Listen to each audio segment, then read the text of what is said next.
para maamoy ang hangin. Kaya mabilis niyang malaman kung nasaan ang magkakapatid na buhaya. Kung nag-iisa, walang depensa ang sampol na buhaya sa anak punta. Pero ibang usapan na pag may mga kasama. Up. Up. Up.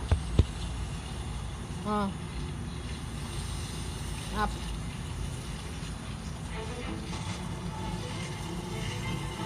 Up.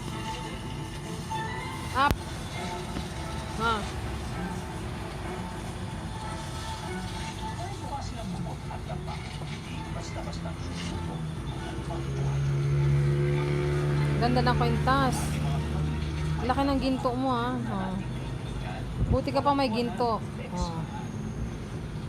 May bato pa. Oh. Pangontra sa mga multo. Ganda ng bato, ha. Tingnan mo. Tunay, oh. Tumatagos yung ilaw. Grabe. Pang ano kaya ito, no? Ganda ng kwintas, oh. 18 karat. Buti pa yung aso, no? May malaking alahas. Samantalang ako, silver lang alas ko. Grabe, ganda ng bato.